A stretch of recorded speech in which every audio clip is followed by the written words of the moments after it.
Boa tarde, pessoal. Na última aula, a gente viu o algoritmo Radixoid. Eu acho que aquela foi a última aula desse curso focada em ordenação. Mas hoje a gente vai ver um tipo de árvore aqui, as árvores de busca digital, em particular as básicas, que vai ficar claro por que eu chamo elas de básicas, que vão construir em cima de um aprendizado que a gente teve com o Radixsort para ordenação. Então, embora o propósito delas não seja ordenação, seja fazer busca eficiente, né, aquele propósito lá do começo do curso, a gente vai ver que tem algumas conexões ali. Então, dando esse contexto, assim, para a gente fazer os paralelos mais claramente, a gente viu diversos métodos de ordenação, né? E quando a gente falou de ordenação, a gente começou vendo métodos que eram baseados em comparação de chaves, eles eram exclusivamente baseados em comparação de chaves, e depois a gente viu aquele limitante inferior, omega de log n, e falou, ok, será que em situações específicas a gente não pode abordar de outro modo? E a gente viu métodos baseados ali no valor das chaves, que a gente olhava diretamente para o valor, para os bits, para os bytes, e tomava decisões baseadas neles. Tanto o counting sort quanto o Radixsort usam essa abordagem. Acontece que vai ter a mesma situação, as mesmas duas abordagens vão fazer sentido quando a gente pensa em implementações para tabelas de símbolos em estruturas de dados para busca. Se vocês lembrarem, com exceção da hash table, né, que é um caso à parte, tanto as árvores AVL quanto as skip lists, por exemplo, são estruturas de busca baseadas em comparação. E agora a gente vai ver aqui algumas árvores, no caso as árvores digitais, até por causa disso, que elas não são baseadas em comparação, mas elas são baseadas em olhar para pedaços da chave, muito inspiradas pelo Radixsort. Então agora a gente vai, ao invés de trabalhar baseado apenas em comparação para fazer a busca, a gente vai olhar para o valor de pedaços da chave aí, numa abordagem muito inspirada no Radixsort. Embora eu tenha que confessar que eu não fui pesquisar todas as origens disso computacionalmente. Quer dizer, não sei se primeiro tiveram a ideia das árvores digitais e alguém olhou e falou, isso dá para fazer uma ordenação eficiente com o Radixsort, ou alguém inventou o Radixsort e depois inspirou. Tá? Mas que tem relações ali, vocês vão ver, estudando, a gente vê os paralelos. Então, esse é o tema principal, árvores digitais. A gente não vai ver elas apenas hoje, porque a gente vai ver que, embora as de hoje, que são as árvores digitais básicas, sejam bem interessantes, elas têm limitações, ele tem coisas que a gente gostaria que elas fizessem melhor. Então, por isso, nas próximas aulas, provavelmente nas próximas 2 aulas, a gente ainda vai falar de aprimoramentos nessa abordagem. Mas hoje já vai dar para ver bem assim, como que elas funcionam e tal, qual que é a base desse funcionamento. Só para dar uma introdução aqui em conceitos gerais, o que eu estou chamando de árvores digitais não é consenso na literatura. Tipo, alguns chamam de árvores digitais, tem gente que chama de árvore radix, outros de árvores de prefixo, outros de try. A gente vai falar de try também, mas eu vou deixar esse termo para um tipo específico de árvore digital, que é um aprimoramento que a gente vai ver, como eu falei, nas próximas aulas. Mas é só para vocês saberem que existem aí diversos nomes associados com isso, porque às vezes a gente aprende um conceito e depois a gente, por exemplo, se eu falar só árvores digitais e alguém fala assim, você conhece as tries, você tem alguma ideia? Eu não faço a menor ideia. Né? Então, é só saber que existem esses diversos nomes, só para a cultura geral de vocês, para vocês poderem se situar, caso vocês vejam, tropecem com isso em outros contextos, mas com outros nomes. Então, tá legal. Como eu tinha dito, a gente vai focar hoje nas árvores digitais mais básicas aqui. E o legal delas serem mais básicas é que eu acho que elas são mais fáceis de entender. A gente vai depois tentar melhorar algumas coisas, só que o preço que a gente vai pagar é que vai complicar um pouquinho. Então, acho que elas são bem legais para a gente entender o que a gente está fazendo. E por que mexer nisso, né? Além do interesse, assim, da diversidade para atacar um problema, eu consigo motivar o interesse dessas árvores em 2 aspectos. Elas são praticamente tão simples quanto as árvores binárias de busca na implementação, as árvores binárias de busca básicas, tá? Não as AVLs, a gente não vai fazer rotação, não vai ter que fazer nada daquelas coisas mais sofisticadas, mas elas vão ter um desempenho tanto de pior caso, quanto no caso médio, muito melhor do que as árvores binárias básicas. Então elas unem ali uma certa simplicidade de implementação com um desempenho muito bom na prática, podendo competir com árvores AVL ou rubro-negras, por exemplo. Então é importante ter essa noção, porque, como eu falei, tem um propósito de conhecimento, né, geral, mas também tem uma coisa que vocês vão se deparar conforme vocês avançam, né, nas suas carreiras e tal, é que assim, a gente adora soluções eficientes, mas a gente também tem que ser cuidadoso com soluções complexas, desnecessariamente complexas, porque é muito fácil ter um errinho que passa desapercebido e acaba te dando problema. Então, se você tem uma solução eficiente, que ela é simples de implementar, simples de verificar se está errada e tal, isso em si é uma vantagem em relação a uma outra, que é igualmente eficiente, mas quando você vai implementar, a chance de ter alguma bobagem no meio é grande. Tá? Então, às vezes a gente valoriza uma estrutura, um algoritmo pela simplicidade. Olha, ele tem um bom desempenho, e é quase tão bom quanto esse outro, mas ele é muito mais simples. Pô, isso já é um diferencial. Então, olhando de modo amplo, temos isso aí também. E, então tá legal. Sim, antes de entrar nos detalhes mais técnicos, as desvantagens dela, né? Não é só vantagem aqui. Uma desvantagem é o uso excessivo de memória, né, que as que a gente vai usar hoje são um pouco mais dispendiosas em questão de memória, e meio que isso vai continuar sendo verdade para a primeira modificação que a gente vai ver. Dá para contornar isso, mas depois a gente chega lá. Mas além da questão de memória que pode ser contornado, essas árvores mais básicas especificamente, elas têm algumas questões sobre a ordenação das chaves delas. Tá? Vocês vão ver que elas não seguem propriamente a propriedade de busca. Tá? Eles não seguem exatamente a propriedade de busca, não mantêm os itens tão ordenados como as árvores binárias de busca tradicionais. A gente vai ver o porquê. E além disso, o desempenho delas, já que eu falei que é muito melhor o pior caso delas e tal, ele vai estar relacionado com o comprimento das chaves. E lembra, lá na aula de Radix Sort, que a gente olhou e falou, ok, esse método é bom, mas eu deixei alguns quizzes para vocês, tipo assim, quando que ele é melhor, quando que não é. Porque o método mais convencional, digamos assim, as ordenações mais tradicionais como Merge Sort, elas têm eficiência baseada apenas no número de elementos. E o Radix Sort tinha eficiência baseada no tamanho das chaves. Então, se eu tivesse uma situação em que eu tinha muitos elementos e chaves relativamente curtas, o Radix Sort podia ter vantagem. Mas se eu tivesse uma situação que tinha poucos elementos e chaves enormes, o Radix Sort não era tão bom. Então aqui também vai entrar nesse detalhe, sabe? Mais do que simplesmente olhar para o número total de elementos, o comprimento das chaves é crítico aqui para a eficiência desse método. Tá? Isso é uma característica para o bem ou para o mal. Em algumas situações que vai se diferenciar como algo melhor do que as árvores tradicionais, em outros vai ser o calcanhar de Aquiles dela. Tá legal. Como eu dei todo esse contexto falando que a gente vai olhar para as chaves, eu preciso de alguns exemplos aqui que eu me inspirei no livro do Sedgwick, que tem alguns livros muito bons sobre algoritmos e estruturas de dados, para pegar essa codificação aqui de caracteres. Tá? Ela não é uma codificação tabela ASCII, não é uma codificação de verdade, é só uma codificação que vai ser útil para a gente aqui pensar que as chaves vão ser as letras, tá? Mas quando eu estiver pensando, por exemplo, na letra F, é essa sequência de bits que eu vou considerar, nesse caso aqui, tá? Só para simplificar os nossos exemplos. E eu sempre vou olhar para os bits da esquerda para a direita. Então eu vou falar aqui, só para expandir para dar um exemplo, esse aqui seria o bit 0, bit 1, bit 2, bit 3 e bit 4 dessa chave. Eu vou lendo da esquerda para a direita.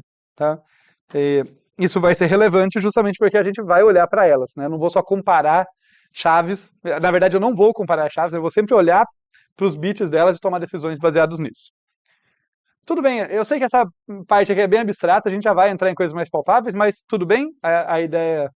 As ideias até agora? Então vamos ver um exemplo para justamente deixar a coisa menos abstrata e começar aqui a entender mesmo como que essas árvores funcionam. Tá?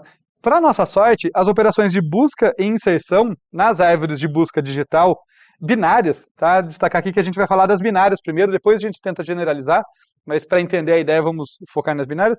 Elas são muito parecidas com as operações das árvores binárias básicas, das árvores binárias tradicionais, né? Árvores binárias de busca convencionais, que vocês estudaram lá em AED1, a gente revisou no início de AED2. Tá?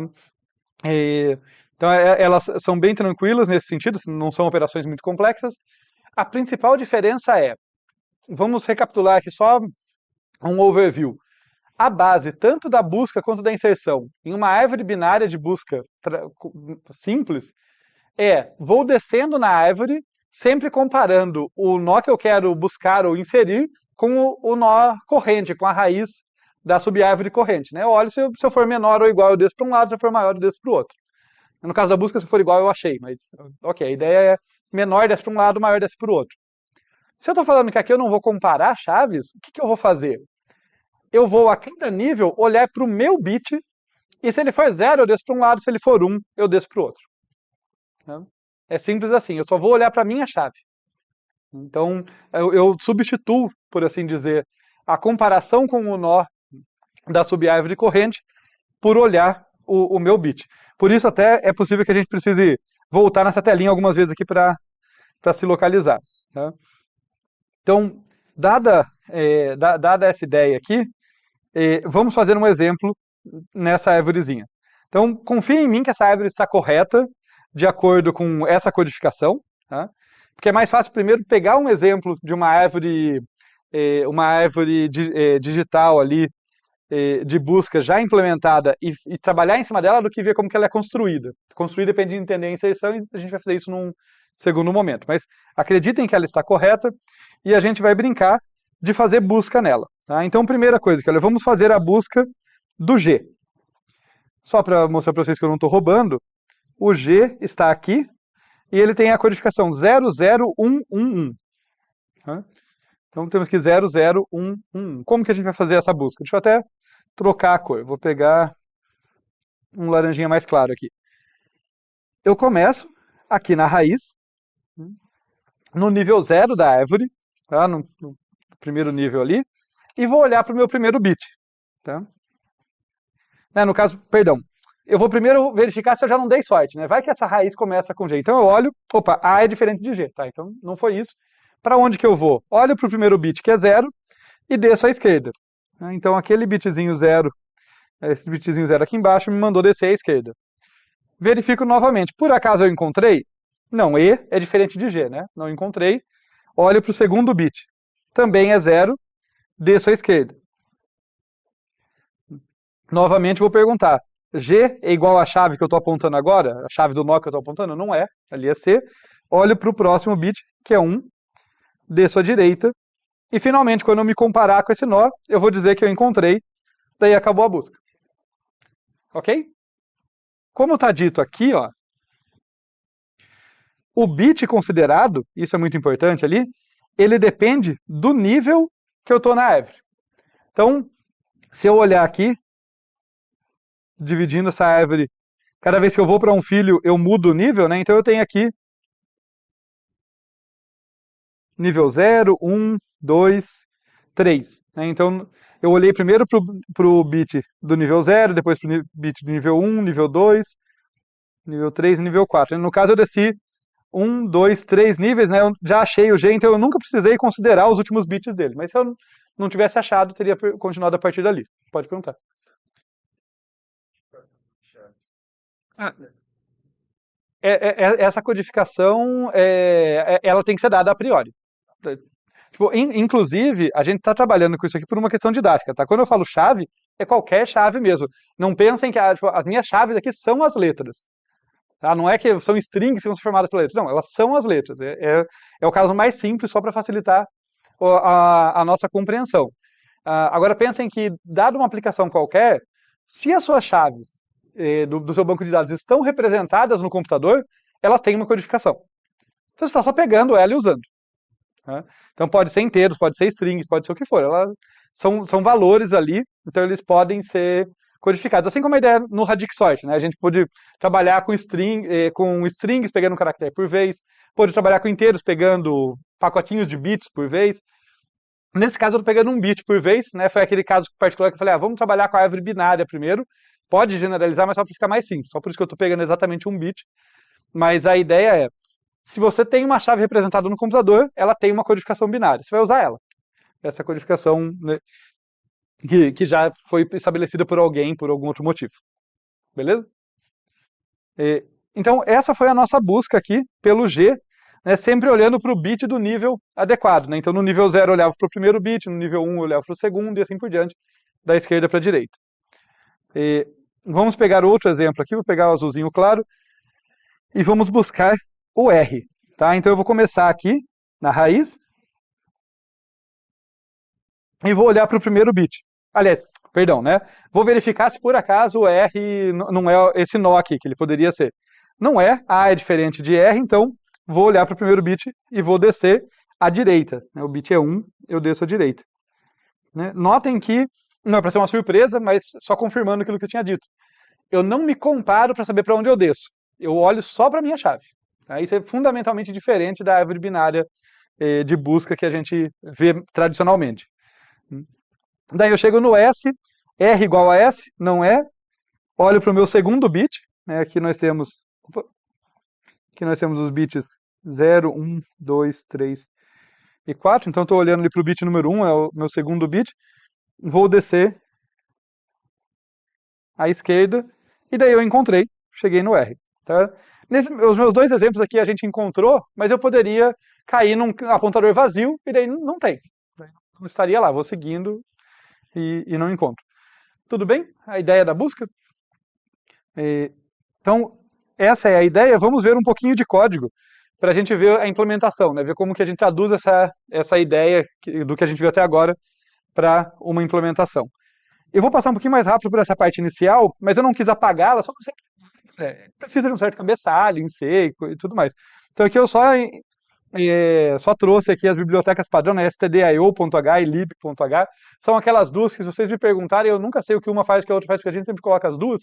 Então, eu não tenho certeza sobre o malloc, eu sei que está em uma delas, eu não sei em qual. Scanf está em uma delas. O scanf eu vou chutar que está no I/O, né, input e output, mas só por isso também. Math.h, eu acho que eu vou precisar de uma expressão matemática sofisticada em algum momento, né, faz algum tempo que eu implementei esse código, então depois eu verifico, mas acho que é só por isso que tem esse math.h aqui. Teve alguma dúvida? Desculpe. Não? Então, feitas essas inclusões, temos aqui esses dois typedefs.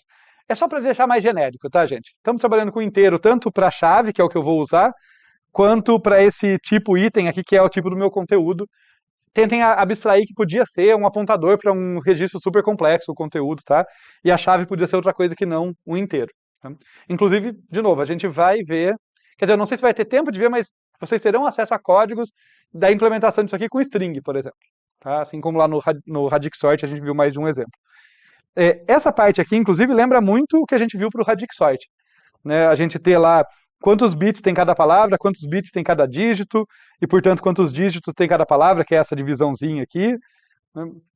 A única coisa é que aqui, como é um bit só, a gente vai ter, então, palavras de 32 bits, né? Portanto, com 32 dígitos, e a nossa base aqui vai ser 2 elevado a 1, né? Que é 2 mesmo. Então, faz sentido, né? A base é o número de, lembrando vocês, base binária vai ser 2, né?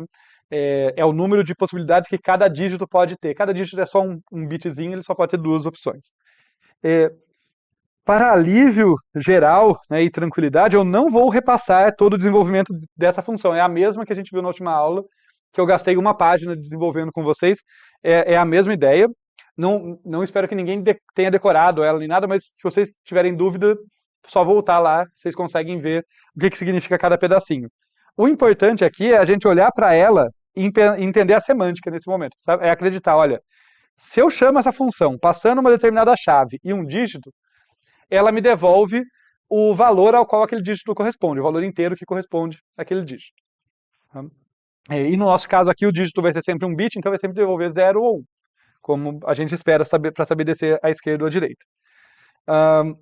O struct é uma coisa bem interessante, porque vocês vão ver que não tem diferença para uma árvore binária básica. Uma árvore binária de busca. Olha, tem chave, conteúdo, e a esquerda e a direita aqui, para descer a esquerda e direita. A gente não tem nada adicional nele. A gente vai ter uma coisa adicional, mas vai ser nas funções de busca, inserção e tal. Aqui realmente nada muda. E a árvore, só por uma questão de notação, é um apontador para nó. Então, quando eu tiver uma variável do tipo árvore, eu sei que eu estou apontando para um nó raiz de alguma subárvore. Só isso. Deixa eu aproveitar e falar um detalhezinho sobre C com vocês, que às vezes confunde um pouco. Notem que aqui eu estou usando isso aqui, né, struct nó, ao invés de simplesmente usar o nó com N maiúsculo, como está aqui embaixo. Tá? Isso é porque em C puro, a ordem que se declara as coisas é relevante. Então, essa estrutura aqui que eu estou fazendo, ela está dizendo assim, olha, esquece esse typedef por um instante. Ela está dizendo, olha, tem um struct, tem uma estrutura do tipo nó, um registro do tipo nó, que tem esses caras dentro dele. Tá? E esses carinhas aqui, alguns deles são apontadores para esse mesmo tipo de registro. Tá? No momento que o compilador está lendo isso, pelo menos no C básico, o C que não facilita a nossa vida, ele não sabe quem é nó com N maiúsculo. Por isso que eu tive que colocar desse jeito assim, ó. Tá? Porque nesse momento ele só leu isso aqui, então ele só sabe quem é o struct nó minúsculo. Tá? Essa funçãozinha typedef aqui, que está envelopando por fora, é que está dizendo, olha, tudo que está entre esses parênteses que eu coloquei agora, chama de nó. Então, a partir daqui, eu não preciso mais escrever struct nó. Eu posso só falar, olha, é um apontador de nó maiúsculo, ele sabe a que eu me refiro. Aqui dentro, ele não sabia.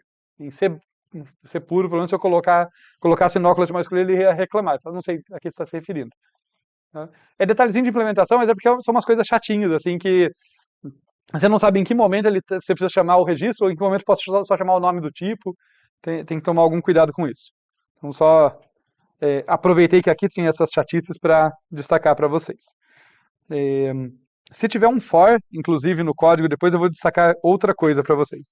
Mas beleza, essa é a introdução da estrutura da árvore. A parte mais legal é a função, a nossa função de busca aqui. Tá? E no caso, a nossa função de busca, vai trabalhar em cima daqueles nós e tal, ela tem esse cabeçalho aqui, olha, ela recebe um apontador para a raiz da subárvore na qual eu estou buscando, é uma função recursiva, né, tem um Rzinho aqui até para lembrar disso. Ela recebe a chave que está sendo buscada.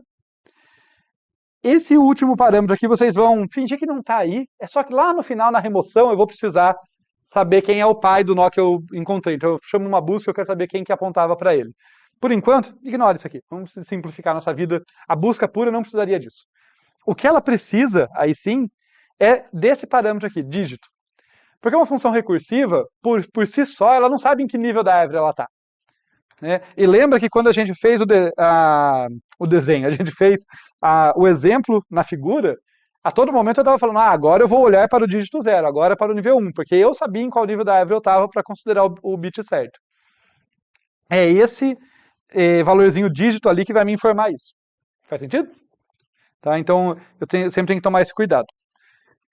Beleza, dito isso, vamos lá que essa função não é das mais complicadas para nossa alegria, ainda mais para quem já viu várias funções de busca. Vocês vão ver que tem partes bem comuns, né, do tipo, se R for igual a null, quer dizer que eu estava descendo na árvore e eventualmente encontrei um apontador nulo, quer dizer, não achei. Né? Então esse é o caso que eu estou dando return R, mas no fundo estou devolvendo vazio, né? Devolvendo null, quer dizer o que eu não encontrei. Esse é o caso não encontrou. O próximo caso base é o que ocorre não quando você não encontra, mas quando você deu sorte. Olha, se a chave do nó que eu estou atualmente, né, R pointer chave, a chave do nó que eu estou atualmente é igual à chave que eu estou buscando, eu devolvo R. Tá? E detalhes de implementação. Nesse ponto, eu estou usando implicitamente o fato de que minha chave é um inteiro. Lembra ali atrás que eu declarei o tipo chave como sendo um inteiro? Então eu posso comparar ele usando o sinal de igual. Se fosse uma string, eu ia ter que chamar uma strcomp da vida. Então, tem uma noção de, assim, onde está a parte genérica e onde estão os detalhes de implementação, tá? Só para não se confundir. Mas aqui, como a gente sabe, entre amigos, a gente sabe que apesar de eu ter dado um nome genérico, é um inteiro, eu posso comparar com o igual. E daí, esse é o caso encontrou. No caso que encontrou, eu devolvo R, apontando para o nozinho que me interessa. Agora, se não caiu no caso base, nem foi que eu não encontrei, nem que eu encontrei, eu tenho que saber para onde eu desço. Era o momento que eu ia me comparar, na árvore tradicional, era nesse momento que eu ia me comparar com o nó atual, Mas eu não faço isso. Eu só olho para o meu dígito atual, para o meu bit atual nesse caso, né? Então eu chamo a pega dígito aqui passando o dígito corrente e a minha chave, e ele vai me devolver 0 ou 1. Nesse caso, se for 0, desce à esquerda, se for 1, desce à direita. Então é isso, esse aqui é o caso que o dígito era 0, então eu desço à esquerda. Esse outro vai ser o caso em que eu desço à direita. Antes de olhar a funçãozinha mais de perto, né, as chamadas recursivas, só destacar para vocês a questão de organização do código. Né? Como eu tenho um return aqui, eu sei que eu só chego nessa parte do código se falhou aquele if. Por isso que eu não precisei colocar o else, mas é bom, né, colocar ali alguma lembrança para você saber, opa, isso aqui está operando como se fosse um else. Né? Então, se o teste der positivo, eu venho para cá, se der negativo, eu venho para cá. Como eu falei, o asterisco ppy a gente vai ignorar, tá? Não vamos nos preocupar com ele, vamos focar no que é mais importante. A busca recursiva ela vai descer à esquerda, então, nesse caso, quando o dígito é 0, passando a mesma chave e tal, mas com o cuidado de mandar dígito mais 1. Tá? Se eu não tomar esse cuidado, vai dar bobagem, né? Eu vou ficar patinando ali no mesmo dígito, vou estar sempre olhando. Pior, não é que eu vou ficar patinando, eu vou fazer uma busca errada, porque eu vou descer seguindo, é como se eu não estivesse casando o meu mapa com o lugar que eu quero ir, né? Eu vou estar olhando para o bit 2, por exemplo, quando eu estou no nível 3 da árvore. Então, eu vou descer à esquerda e à direita de modo equivocado. Vamos tomar esse cuidado, atualizar o bit.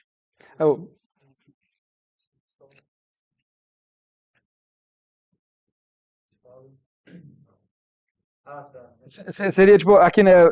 Eu soube quando eu estava olhando aqui pro 0, pro 1, pro 2, aqui, né? Os laranjinhas.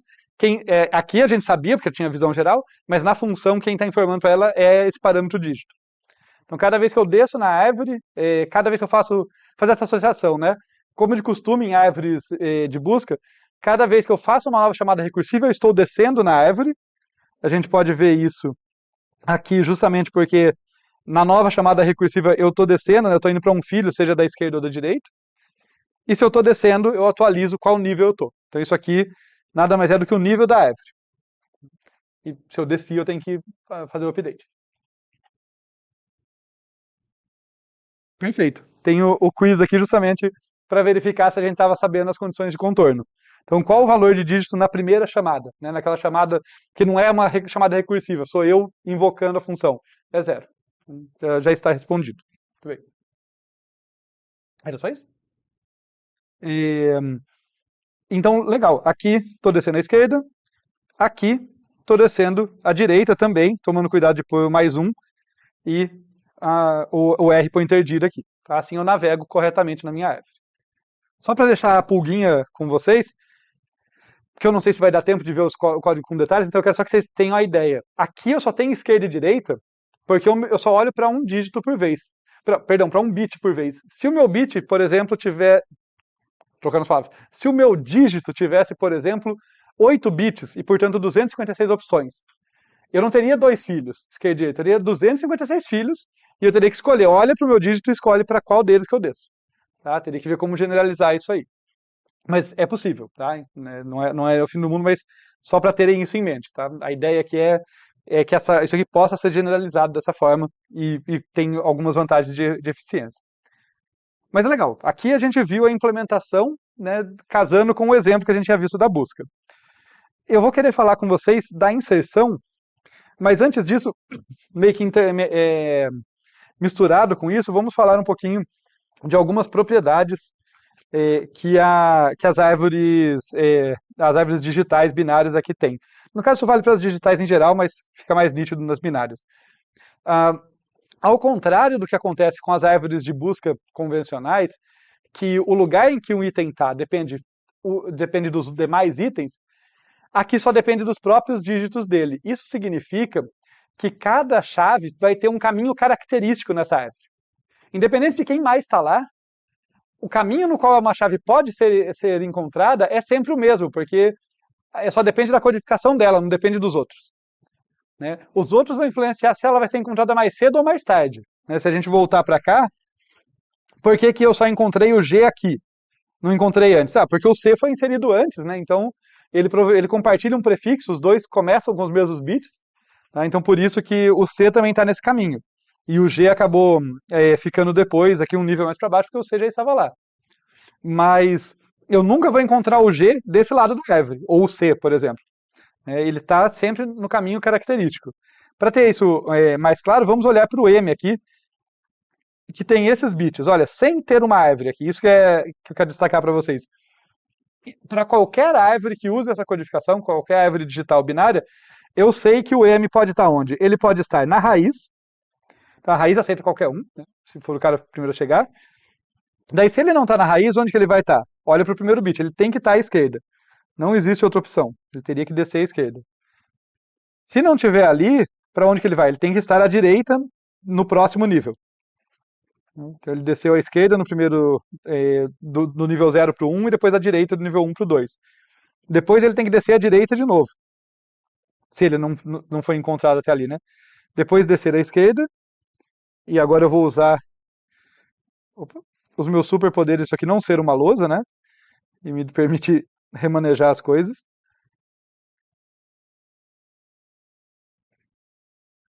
Então, finalmente, olhando para o último bit, teria que descer à direita. Então, vejam, independente da árvore, isso é uma coisa que não acontece com outras árvores, tá? Só coisa muito característica das árvores digitais. Independente da árvore, o M vai estar sempre ao longo desse caminho.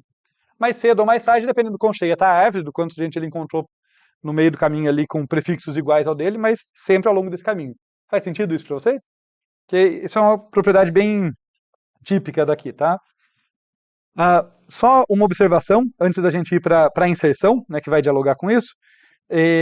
A gente não vai lidar com chaves repetidas. Tá? Justamente porque, como na árvore binária de busca tradicional, era só eu jogar os empates para um lado e estava tudo bem, né? Aqui não, aqui como eles têm um caminho característico, meio que eles têm que ficar no mesmo lugar. Isso dá para tratar, mas eu teria que fazer algum adendo, por exemplo, usar a lista ligada. Sabe, igual a gente tratou colisão em tabela hash, colocando uma lista ligada para ter... Claro que lá não era porque a chave era repetida, porque caiu no mesmo lugar da tabela. Mas é o mesmo propósito. Assim, se eu tenho duas chaves iguais, dois elementos diferentes com chaves iguais, eu poderia fazer tabelinhas, listas ligadas que saem desses nós para poder ter mais de um elemento ali. Não vamos fazer isso, pela simplicidade. Mas só para vocês saberem que dá para generalizar, se eu quiser, uma árvore digital que trabalha com... que aceita repetição, tá? A gente poderia usar listas encadeadas nos nós para trabalhar com isso. Mas, já me desculpando aqui por não fazer o caso mais geral, vamos manter a coisa um pouco mais simples. Vejamos, então, a inserção do M. A gente acabou de ver o caminho característico do M ali, né? E é ele que a gente vai seguir. Então, a gente vai procurar aqui fazer a inserção descendo à esquerda do A, ou melhor dizendo, até para deixar mais claro, descendo à esquerda da raiz. Pouco me importa que é o A. Né? Não sendo M, porque eu não tenho repetição justamente, descendo à esquerda da raiz, depois à direita da subárvore que eu estou no nível 0. Depois, vou até destacar aqui de novo, tá? Fazer assim, quem ajudar a imaginação de vocês, para que vocês aprendam a olhar para essas árvores e pensar nos níveis, né? Então,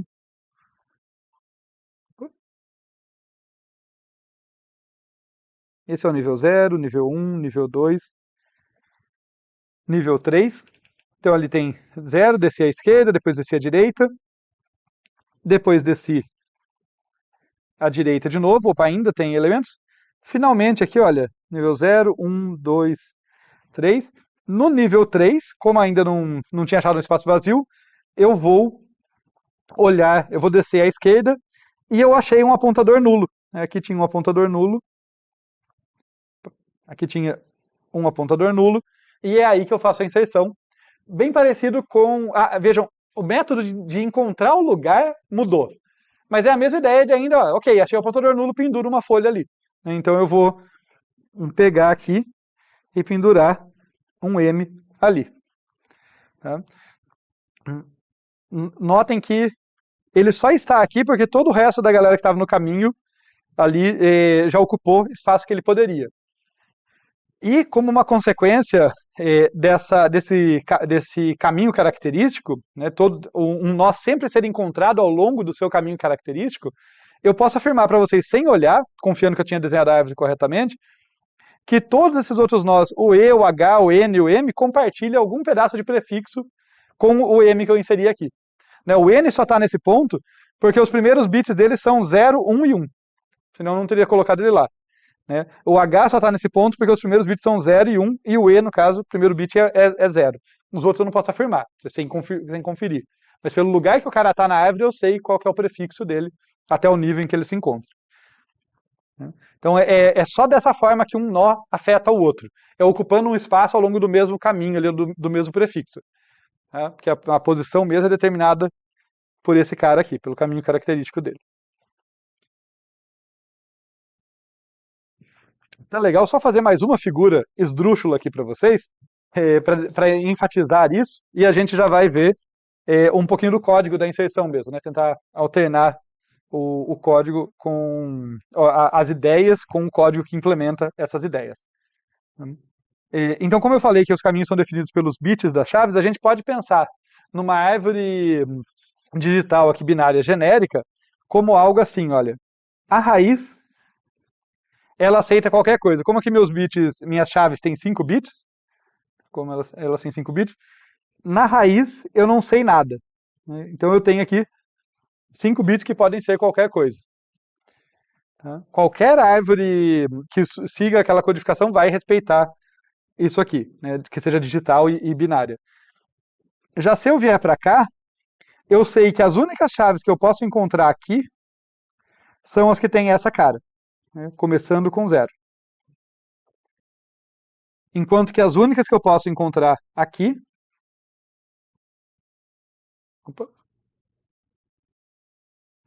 são as que têm essa cara começando com 1. E daí, eu não vou completar toda ela, mas vamos fazer mais um nível pelo menos desse lado. O lado de lá fica para a imaginação, mas aqui, se eu desço de novo no 0, quer dizer que eu estou tratando de uma árvore que... perdão, eu estou tratando de uma chave que necessariamente tem os 2 primeiros bits iguais a 0. Tá?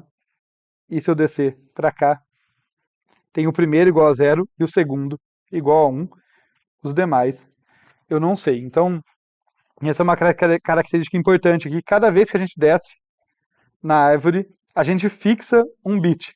Né? Ainda pode ter um monte de chave diferente que ocupa uma posição dessas? Com certeza. Mas, com certeza, não é uma das chaves que pode ocupar essa posição. Isso que é importante. Aqui, todas as chaves que começam com 00 podem ser encontradas. As que começam com 01 podem ser encontradas aqui, mas nunca aqui, tá? Porque eu desci 2 vezes à esquerda. Então, independente de quem está na árvore, eu sei que ela vai restringir as possibilidades dos lugares que alguém pode estar. Para outro desenho? Ok. 01101, isso. Teria essa codificação do N. Não teria problema porque ele já está ali, já. Então, talvez eu tenha esquecido de falar no primeiro slide, mas um ponto importante. A princípio não teria problema, mas essa árvore, esse tipo de árvore funciona bem quando as chaves têm comprimento fixo. Né? Justamente porque se acontecer o caso em que uma chave inteira é prefixo de outra, eu posso não saber onde colocar aquela chave. Mas se elas têm comprimento fixo, eu tenho certeza que, nem que seja no último bit, elas vão se diferenciar. Então, se eu continuar descendo, eu vou achar um espaço para aquela chave. Então, no caso aqui, deixa eu ver, eu fui 1, 2, 3 e 4. Então, aqui ainda poderia, eu posso pegar alguma chave que tem codificação 01101 e ela vai ficar à direita do M e está tudo bem. Mas depois daquele nível não vai passar, porque todo mundo tem no máximo 5 bits, então nunca vou descer mais do que isso. Tá? Isso é importante para o correto funcionamento aqui. Respondeu a sua questão? tinha citado sobre a questão de não haver reputações. Então, no caso, supondo que o M tivesse sido adicionado anteriormente, antes de chegar nessa produção, vamos supor que seja no H também, tá? Ok. Chave. Tem que fazer a comparação da chave. Ou não. Caso tivesse uma chave, a chave M, por exemplo, já tivesse incluída, e ele tivesse no terceiro bit. Calma. Se a chave M já tivesse incluída, ok, ela está aqui. Vamos supor. Deixa eu pegar uma cor diferente só para dizer assim. Imagina que a chave M tivesse aqui. Ok. Não, mas o que você quer fazer? Você quer inserir o quê? É isso que eu não entendi. Poderia verificar se ela tivesse inclusa ou não. Para adicionar novamente o M. Isso não permitiria. Você fala se eu quisesse inserir de novo o M aqui. Não, como eu não. Vamos dar um passo atrás para pensar na operação que você está propondo. Assim. Como eu não aceito repetição nesse caso, você está falando, no fundo, para fazer uma busca pelo M. Vamos descobrir se o M está lá.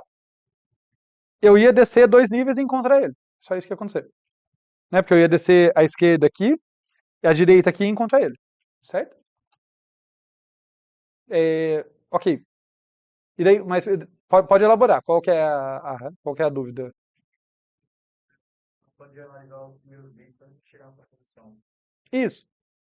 Então poderia ter outros valores que seriam próprios, mas faz função também. Eu não queria começar com totalmente da hora. Pera, deixa eu tentar ver onde que está a dúvida. Ó, deixa eu só desfazer aqui para não corromper o nosso exemplo, mas a gente já pode fazer ele de novo se for necessário. O que eu falei é que o caminho em que um elemento vai ser encontrado na árvore depende apenas dos bits da chave dele, dos dígitos da chave dele.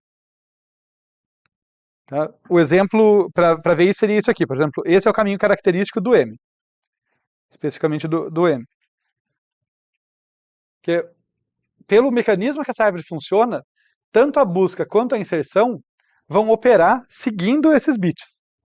Então eu nunca vou buscar o M fora desse caminho, porque eu sempre vou descer a esquerda no primeiro bit, a direita no primeiro nível, a direita no segundo, a direita no terceiro, por causa desse cara aqui, depois a esquerda no quarto e assim por diante. Tá? Então eu vou estar sempre seguindo isso, seja para buscar, seja para tentar inserir, que no fundo pode pensar que a inserção nada mais é do que uma busca que está procurando, no fundo, um apontador nulo. Né? Eu estou descendo a busca, esperando chegar num apontador nulo.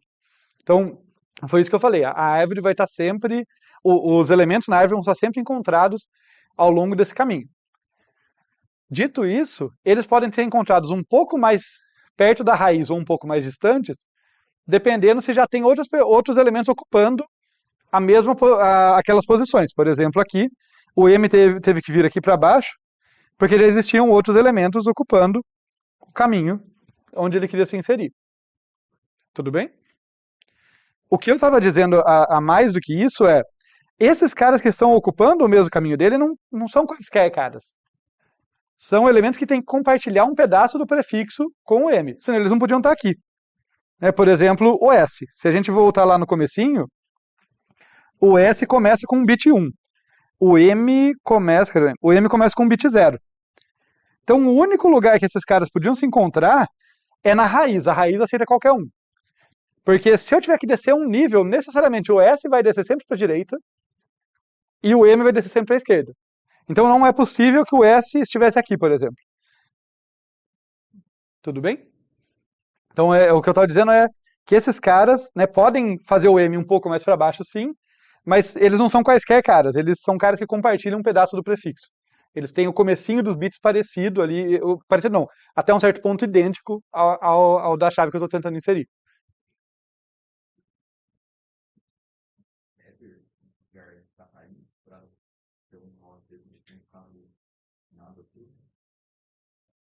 Não teria vantagem fazer isso apenas com a raiz. Porque note que quando eu falo que a gente não sabe, não é que isso é um problema, porque eu sempre vou passar pela raiz, eu posso muito bem comparar a chave que eu estou buscando com ela e já descobrir. Se ela não tem, isso não é um problema. É só eu só destaquei isso, né, que a gente não sabe nada, para a gente ter uma noção da estrutura que essas árvores têm que ter. Né? A raiz aceita qualquer um, o primeiro nó à esquerda aqui vai aceitar qualquer um que começa com 0, o primeiro à direita vai aceitar qualquer chave que começa com 1, e assim por diante. Mas não é um problema a raiz aceitar qualquer um.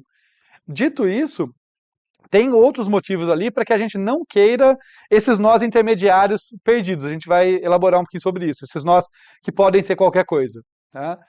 Tanto que uma das modificações da árvore básica é que todos os nós ficam nas folhas. Tá? Então, daí, os nós intermediários são só bifurcações, para dizer, o cara com 0 desce para um lado, com 1 desce para o outro. Mas aquele nó mesmo não é nada, ele não tem uma chave. Então, até existe algo nesse sentido que você falou, mas não porque esse nó em si seja um problema, mas porque a presença deles, não só da raiz, mas todos eles, vão comprometer a propriedade de busca. Que a gente vai elaborar um pouquinho sobre isso. Tudo bem? Mais alguma dúvida, pessoal? Então, como eu estava destacando, tipo, isso aqui é mais para a gente ter uma visão geral da estrutura da árvore. Tá? A gente ter a noção de, assim, olha, quem que eu posso encontrar em cada ponto da minha árvore. Mas se isso aqui ficar abstrato demais, podem se amarrar no exemplo também, se ficar mais simples. Às vezes eu apresento uma coisa por mais de um ângulo, não quer dizer que você tem que entender todos os ângulos, é só para vocês tentarem imaginar por mais de um. E daí, voltando para cá, já que a gente vai ver a inserção agora, né, o código, vamos lembrar o que a gente fez aqui. A gente basicamente fez uma busca, a gente foi descendo na árvore, seguindo a regra da busca, lá descendo à esquerda quando o meu bit atual era 0, descendo à direita quando ele era 1, até chegar no apontador nulo. Quando chegou no apontador nulo, eu coloquei o elemento lá. Então, meio que é isso que a gente vai ver aqui. Como de costume, eu separo a funçãozinha novo nó aqui, só por uma questão de organização, podia implementar de outras formas, mas essa novo nó, ela me devolve o apontador para um nozinho que tem chave e conteúdo. Tá? Eu não vou fazer os detalhes dele aqui, fazer ele mais alto nível assim, ela vai me devolver um apontadorzinho aqui, que ela vai me devolver o endereço desse nó que eu aloquei aqui, que tem o tamanho de um nó, que tem a chave que eu quero inserir nele. O conteúdo também, mas eu nem vou escrever conteúdo ali, né? Tem as informações que me interessam e que é uma folha. Que nós que eu vou inserir, eles são folhas, então eu já coloco o filo esquerdo e filo direito, ambos iguais a null. Tá? Então aqui, esse campo dele é nulo, esse aqui também. Tá? Então essa funçãozinha é uma funçãozinha auxiliar que está só alocando esse nó para mim, bem tranquilo. Quem faz o trabalho mesmo é a insere recursiva aqui, que recebe a raiz da árvore atual. Na primeira chamada é a raiz da árvore, a raiz principal da árvore, né? Mas como função recursiva, ela sempre vai receber a raiz atual. Um apontador aqui para o nó que já está alocado, tá? E o dígito corrente continua sendo importante, a mesma ideia, né? Na primeira chamada é 0 e cada vez que ela for descendo, vai incrementando de 1. O que eu verifico aqui? Olha, se R for igual a null, eu cheguei no apontador nulo, eu só dou o return novo. Eu só devolvo e falo, olha, pendura nesse apontador nulo aí, esse nó que eu já tinha alocado. Essa é o caso base da nossa recursão. Cheguei num caminho lá, num apontador nulo, né? Tava descendo, vamos colocar aqui assim, né? Tava descendo à esquerda, sei lá, depois desci à esquerda de novo, depois desci à direita. Quando eu desço à direita aqui tem um apontador nulo, eu penduro o meu novo nó aqui, mas eu tenho que avisar esse cara aqui para ele apontar para mim. Então, eu devolvo para esse cara aqui a informação de qual que é o endereço do nó disso aqui. É por isso que esse return é importante. Mas aí, se não for o caso básico, o que eu faço? Eu chamo a pega-dígito, vamos lembrar o que a pega-dígito faz? Ela me devolve o valor do dígito atual da chave do nó que eu quero inserir. Né? No caso, eu passo aqui a chave do nó que já está alocado lá, o novo pointer-chave, dígito atual. Se ele for 0, eu desço à esquerda, então eu vou fazer a chamada recursiva aqui à esquerda, incrementando o dígito. Se ele for 1, eu desço à direita aqui. Tá? Então, muito parecido com a busca, né? Eu estou descendo ali, chamando a função de inserção, mas essa etapa é muito parecida com a busca. O importante é ter, como eu sempre destaco para vocês, essa atribuição aqui, né? Porque no momento que eu chegar no apontador nulo e tiver dar o return desse cara aqui, né, do endereço desse novo nó, assim que voltar a chamada recursiva, quem chamou ela, seja ele um filho, no meu caso aqui é um filho direito, né, mas podia ser o filho esquerdo do nó anterior, ele já vai atribuir. Para R pointer ESC, por exemplo, agora aponta para esse cara. Ou no meu caso, R pointer dir aponta para esse cara novo. Ele vai amarrar lá o novo nó. Tá? Então, isso aqui é só porque é uma função recursiva, eu preciso amarrar quando eu insiro um novo nó. E para ser consistente, então eu sempre dou return R, né? Para sempre manter essa amarração. Ok? Inserção recursiva. Como eu tenho aqui a insere R e eu tenho a novo nó, eu preciso de uma funçãozinha envelope aqui que faz o trabalho para mim, né? Ela recebe chave conteúdo, chama primeiro aqui a função novo nó, passando chave conteúdo e recebendo novo, que é um apontador para nó, e depois ela passa esse novo aqui como parâmetro da função insere R, passando o primeiro dígito, o valor, o índice do primeiro dígito igual a 0, e daí ela a recursão faz o trabalho. Beleza? Então, isso aqui, tá, essas três funçõezinhas juntas aí, que fazem a inserção que a gente viu aqui, seguem essa ideia.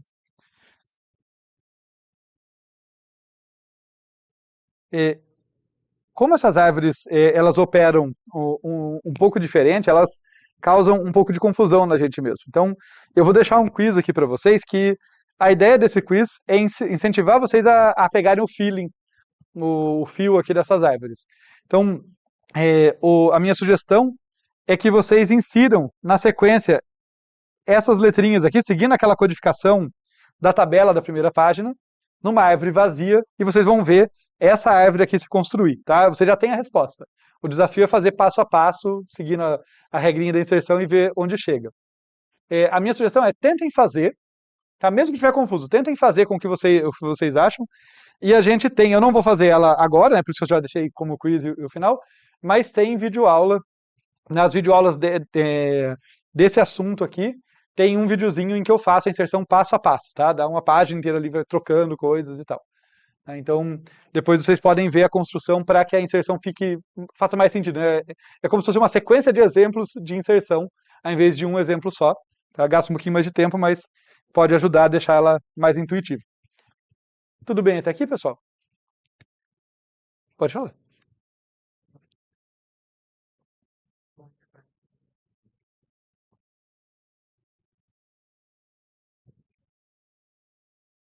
Eu não faço o nó apontar para o pai.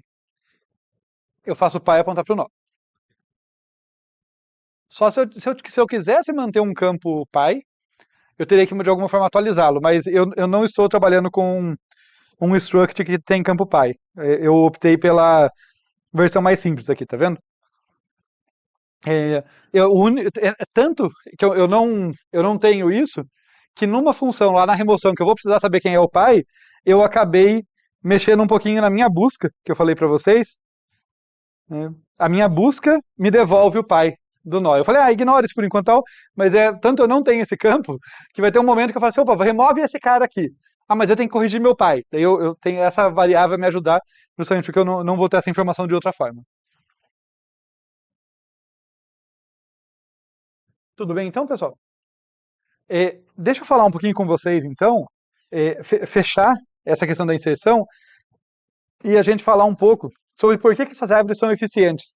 Que eu acho que tem até a ver com a sua dúvida aquela hora, que você começou falando da questão de não ter rotação e tal. Não é óbvio à primeira vista por que essa árvore vai ficar balanceada, né? Não pode. Vocês vão ver, se você fizer esse exercício aqui vai ficar mais claro, porque como eu falei, é um monte de inserção em sequência, você vai ver que não acontece, mas eu vou fazer um exemplo mais focado nisso, para mostrar que isso não acontece. Então, isso que é bem interessante. O pior caso dela é muito melhor do que N, que é no caso da árvore balanceada. Pode perguntar. Exatamente. A resposta curta, mas a gente vai fazer exemplo e tal, é que nota que eu estou sempre descendo um dígito cada vez que eu desço um nível da árvore, eu estou sempre avançando um dígito. E o número de dígitos da chave é limitado. Independente do número de nós que eu tenho, o número de dígitos da chave é limitado, né? Ou de outra forma, tipo, eu nunca vou ter, acho que está na página anterior, eu nunca vou ter uma chave, por exemplo, com 5 bits, descendo mais do que 5 níveis. Aqui. Então, deriva disso aí. Mas a gente vai ver um pouquinho melhor isso. Deixa só eu complementar alguns detalhes aqui com vocês. Tá? Eu falei para vocês que essa árvore básica aqui, embora ela seja mais simples de implementar, ela tem algumas limitações. Uma delas, olhando para essa árvorezinha aqui, tá? Eu não deixei ela aqui só para vocês terem a resposta do quiz, né? Para vocês saberem onde chegar para validar se estão fazendo certo. É para a gente olhar para ela também e perceber o seguinte: essa árvore não mantém as chaves em ordem, tá? E para mostrar que ela não mantém as chaves em ordem, observem aqui, para não ter que ficar olhando o código toda hora, que eu fui crescendo o código aqui nos bits em ordem alfabética, né? Então, o A é a menor de todas as chaves. Já que eu não tenho a chave com todos os zeros, uma opção, o A é a menor de todas as chaves. O Z é a maior de todas, está seguindo a ordem alfabética. No entanto, quando a gente volta para cá, a gente vê que a propriedade de busca não está respeitada. Olha só, esses elementos aqui são maiores, têm chaves maiores do que o A, e no entanto estão à esquerda dele. Lembram da propriedade de busca, que era a base da árvore binária de busca? Assim, todo mundo à esquerda de um nó tem que ser menor ou igual que ele, todo mundo à direita tem que ser maior. Esses caras todos desrespeitam essa propriedade em relação ao A, por exemplo, e não é uma exclusividade da raiz principal, tá? Isso pode acontecer com outros. Por exemplo, será que eu sei ordem alfabética ainda? A, B, C, D, E, F. Isso. E, F, G, por exemplo. Olha só, o G é maior do que o E e está à esquerda dele. Né? Então, notem que não é uma exclusividade da raiz principal. Tá? Essa árvore, do jeito que ela funciona aqui, e ela funciona, tá? O jeito que ela está aqui, ela funciona, está correta, mas ela não garante a propriedade de busca, ela não garante que os nós estejam sempre em ordem, né? Sempre os mais à esquerda sejam os menores e os mais à direita sejam os maiores. Com o propósito de que vocês entendam um pouquinho melhor a estrutura dessa árvore, eu quero chamar a atenção para vocês para algumas propriedades interessantes. Apesar disso que eu acabei de dizer, ela mantém, vamos dizer assim, ela quase mantém os elementos em ordem. Se vocês observarem aqui, ó, esses caras aqui são todos menores do que esses aqui. Né? Podem checar. Lembrando que a nossa codificação casa com a ordem alfabética, então fica fácil validar. Todo mundo aqui é menor do que a galera desse lado. Isso vale de modo recorrente. Ó, todo mundo aqui é menor do que a galera aqui. Então, isso não é coincidência. Tá? Deixa eu dar um argumento simples do porquê que isso acontece. Todo mundo que está nessa subárvore ou nessa subárvore tem o mesmo prefixo. Então eles coincidem nos dígitos que vêm até o nível do pai deles ali. Né? Ou seja, no primeiro nesse caso, mas podia ser mais, né? Podia ter mais níveis. Eles têm o mesmo prefixo. Tudo bem? Então, até o nível do pai deles, eles são iguais. Então, não é nem maior nem menor, são iguais até ali. Só que todo mundo desse lado tem dígito 0 e todo mundo desse lado tem o próximo dígito igual a 1. Então, poxa, se os dígitos mais significativos são iguais e o primeiro que difere, a galera de um lado tem 0, a galera do outro tem 1, é por isso que a gente vai ter essa propriedade, né? Os caras à esquerda aqui são menores do que os caras à direita. Tá? Vai valer nos outros níveis também. Esse cara é menor do que esse, não é uma coincidência. Eles coincidem até o nível, o prefixo deles coincide, os primeiros bits deles são iguais, e daí, no nível do pai deles, um foi para a esquerda, outro foi para a direita. Um tinha 0, outro foi 1. Então notam que tem uma certa ordem aí. Tá? Por que então eu digo que a propriedade de busca não está sendo respeitada?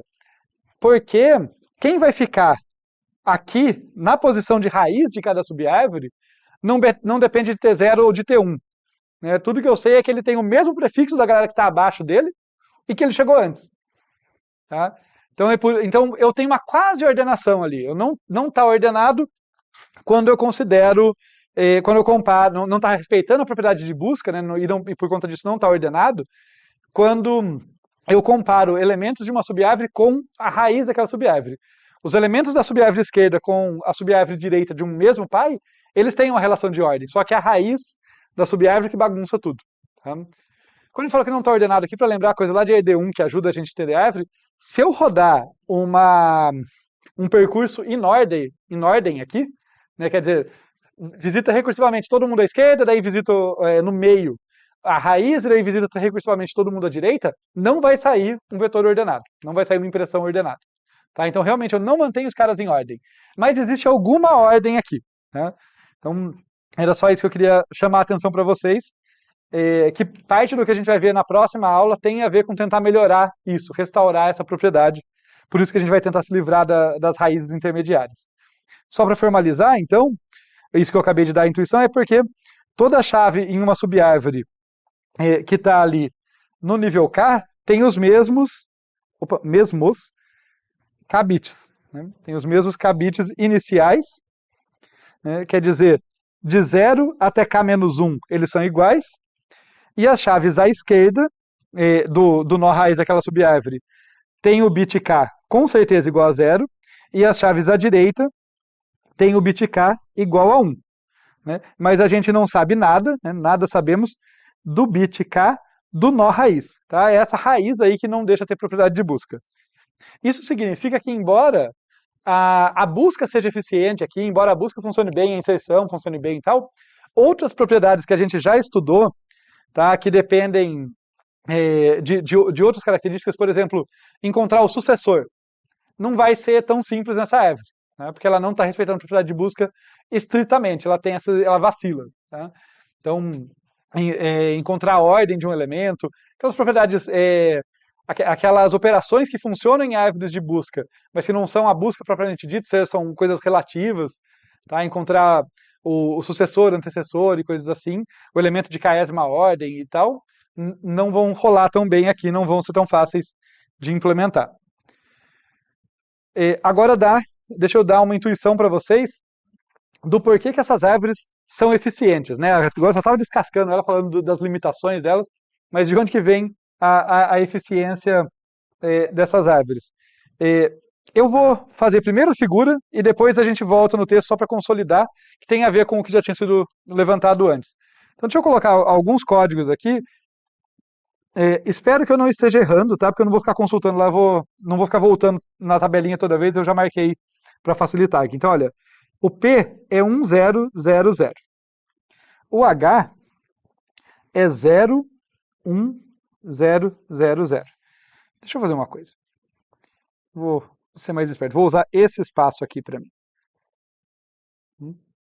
Eu dou um pouquinho de zoom para facilitar a vida de vocês. Daí o D vai ser 00100. Né? Não foram escolhidos à toa, eu estou sempre andando com o bit 1, né? Uma posição. Isso foi o D, daí o B vai ser 00010.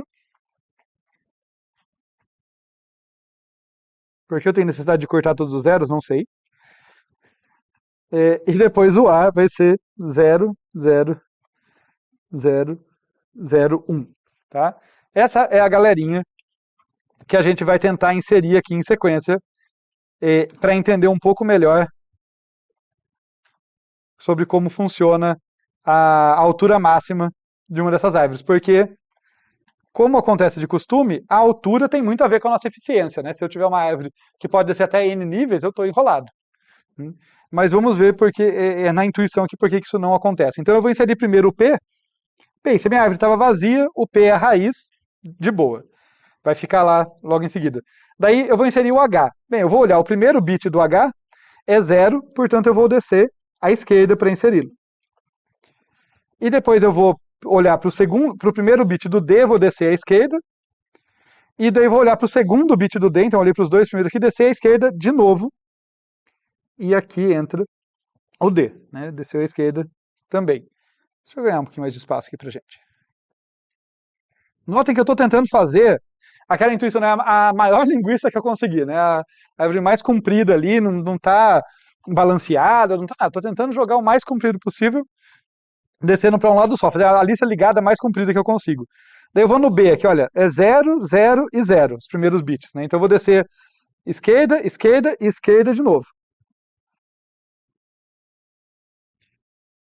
E por fim eu vou descer 0, 0, 0, 0 para inserir o A. E eu insiro o A aqui. Notem que, embora essa árvore não esteja balanceada, né, por nenhum critério AVL, rubro-negro, ela não está balanceada, esse é o máximo que eu consigo desbalancear. Porque eu não tenho nenhuma outra chave com comprimento 5 que vai me obrigar a descer mais do que isso. Tá? Se vocês forem bem precisos, vocês podem falar, mas professor, você não tem a chave 0, 0, 0, 0, 0, né, com 5 zeros.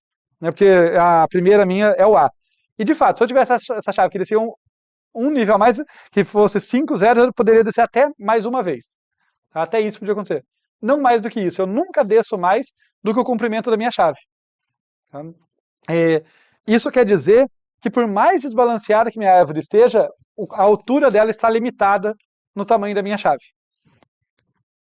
Por isso que a eficiência, eu falei lá no início, né, mas não tinha dado motivo para isso, mas a eficiência dessas árvores aqui depende do comprimento das chaves. Se eu tiver pouquinhos itens e uma chave super comprida, não pode não ser uma ideia tão boa. Mas se eu tiver o contrário, de repente tem muitos itens, mas a minha chave até que é curta, ou eu estou andando de dígitos maiores, mesma ideia do Radix, né? Eu não preciso andar de bit em bit, posso andar de 8 em 8, 16 em 16, né? E lá, a ideia que a gente explorou no Radixoid. Se eu tiver poucos dígitos, eu vou descer poucos níveis na árvore. Tá? Então eu vou conseguir explorar todos os nós com poucos níveis. Tá? Essa figurinha é para dar essa intuição. Eu vou preencher aqui as nossas anotações para formalizar isso. Mas se não ficou clara a ideia, assim, por favor, podem levantar questionamentos. Então, o que eu vou formalizar aqui é que a altura máxima da árvore de busca, ela vai ser dada por bits palavras, né? No caso especificamente da binária, tá? Em geral seria bits dígito, né? Seria quantos dígitos tem a chave, mas a binária, o dígito tem tamanho 1. Né? Então, o comprimento da chave em bits. Tá? E isso porque no caminho de uma chave na árvore, a gente sempre desce um nível por bit. Tá sempre casado essas duas coisas. Eu nunca consigo descer um nível sem avançar um bit. Então não tem como ela ficar mais profunda do que o número de bits, ou no geral o número de dígitos. Tá? E isso vai ser muito, mas muito melhor do que o pior caso da árvore binária de busca lá, que é da ordem de n. Então, isso é importante. Embora eu não garanto balanceamento, no pior caso, como vocês viram, eu posso fazer aqui algo desbalanceado, isso tem uma restrição ali muito maior, né, do que quando eu inserir N elementos em ordem crescente numa árvore binária básica, por exemplo, uma árvore binária de busca, que ela vai ficar colocando todo mundo, cada elemento à direita dos anteriores, e vai fazer uma linguiçona com comprimento N-1. Fica péssimo. E claro, eu estou pagando um preço ainda assim, porque eu vou ter aqui um comprimento, como eu falei, não está perfeitamente balanceado, mas o que eu ganho em simplificação, de não ter rotação nem nada, pode ser bem competitivo. E, de novo, quando eu estiver trabalhando com a binária, ela certamente, né, que trabalha com bit, com um dígito igual a um bit, ela certamente é muito melhor do que a árvore binária de busca básica, tradicional, mas ela talvez não seja tão eficiente quanto uma boa implementação de um AVL e coisa assim. Mas assim como acontece com o Radix, quando eu trabalho com dígitos maiores, a minha altura pode ser muito pequenininha. Tá? Pensem rapidamente, assim, se eu tiver uma chave de 64 bits, mas cada dígito meu tiver 8 bits, tá? Eu avanço 8 bits da chave, eu avanço por vez, eu vou ter a altura no máximo 8, no pior caso. Tá? E com 64 bits eu represento muitas chaves. Né? 64 bits vai ter, a ordem de grandeza das chaves vai ser de fato muito grande ali. Então, para ver que assim, mesmo num universo muito grande de chaves, eu consigo manter uma eficiência ali na ordem de 8 saltos para encontrar qualquer chave. E só para finalizar essa questão da análise, a gente já vai falar de outros aspectos dela, mas nessa questão da eficiência, a eficiência dela pode ser ainda melhor, tá? Aí não é a eficiência de pior caso é dado pelo comprimento da chave, como eu acabei de falar, né? A altura nunca passa disso. Mas se os meus elementos forem aleatórios, tá? É, ou tiverem uma distribuição próxima disso, de uma distribuição uniforme, eu posso pensar que elementos aleatórios, ou seja, que não tem nenhum grande viés para chaves menores, maiores ou coisas do tipo, cada bit deles, o montante de chaves que tem um determinado bit igual a 0 e um determinado bit igual a 1 é mais ou menos igual. Tá? Mas aí eu estou fazendo uma suposição sobre o conjunto de entrada, não estou falando no geral. Mas na prática, muitas vezes acontece isso, e você vai ver que cada nível que você desce, mais ou menos metade das chaves ficam à esquerda, porque tinha o bit 0, aquele bit igual a 0, a outra metade à direita. Tá? E daí, nesse caso, você tem uma eficiência esperada ali de log de n. Tá? Porque eu estou dividindo o meu número total de elementos pela metade a cada vez. Tá? Mas isso como eu falei, isso é mais uma análise bem alto nível aqui, só para a gente ter uma noção que essa árvore tem um pior caso muito melhor, mas pode na prática ser muito melhor do que a árvore binária de busca, mas ela pode funcionar ainda melhor. Tá? E só como uma curiosidade para completar aqui, esse log n aqui pode ficar confuso, né? Pensar como que se compara esse log n com bits palavra, né? Que foi o que a gente usou aqui em cima para delimitar a altura. Acontece que se eu não tiver repetição, tá? No caso da gente não ter repetição, o meu número de chaves máximo, n, é menor ou igual que 2 elevado ao número de bits, porque é o máximo de chaves diferentes que eu consigo representar. Tá? E daí, jogando o log n dos dois lados, eu vou ficar que bits palavra, é o número de bits da minha chave, é maior ou igual que log n. Tá? É maior ou igual que log n. Então, de fato, ter um pior caso limitado pelo número de bits da minha chave é muito bom, é uma situação muito melhor do que ser da ordem de n, mas log n pode ser ainda melhor se as chaves tiverem uma distribuição legal lá para mim. Mas, como eu falei, essa é a parte mais lúcida da minha análise aqui. O mais importante é vocês saberem que a gente escapou de um pior caso da ordem de n. Tá? Isso não pode acontecer, vai ser sempre da ordem do comprimento da chave ali. Tudo bem até aqui, gente? Então, recapitulando aqui, a gente viu a ideia desse tipo de árvore, da versão binária pelo menos, falamos aqui da busca e da inserção, né? vimos exemplo e código, e aqui foi para passar para vocês uma questão da análise de eficiência dela, de pior caso, a garantia que ela nos dá, porque que, apesar de não mexer com rotação nem nada, só por ela trabalhar com a chave dessa forma, a altura máxima dela fica bastante restrita. Pode perguntar. A base desse log considera que é 2, que é o comprimento. Ótima pergunta. Eu fiz com 2 porque eu estou pensando na binária, mas se o meu dígito cresce em número de bits, a base cresce proporcionalmente. Na verdade, ela cresce exponencialmente. A base do log vai ser base, que é 2 elevado a bits dígito. Então, cresce bem mais devagarzinho mesmo. Inclusive, acho que é aí que essas árvores brilham, que elas conseguem realmente ter muito poucos níveis e ser muito rápido. Fazendo um paralelo com outro curso, vocês já estão fazendo Organização e Recuperação da Informação, ORI? Em ORI, vocês vão ver árvores B, que são umas árvores que têm uns nós bem grandões. Elas nem sempre são melhores do que as árvores binárias de busca, mas elas tentam trabalhar com essa mesma ideia, sabe? Ao ter um nó grandão, elas vão ter menos níveis ainda. Só que manipular esses níveis grandes custa alguma coisa. Então elas nem sempre são melhores, mas elas com certeza são melhores fora de memória principal, tá? Porque acessos em posições variadas ali de disco não são muito bem, não são muito eficientes.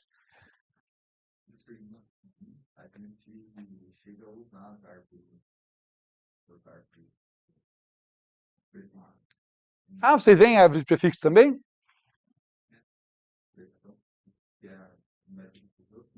Na hora que você estruturar as chaves contenidas, eu uso uma chave prefixo. Olha, faz sentido. Faz muito tempo que eu não ensino os códigos de Huffman, E eu não tinha feito o link deles com essas árvores, mas realmente tem uma semelhança lá, que o código de Huffman vai tentar organizar pelos prefixos mais comuns ou pelas chaves comuns.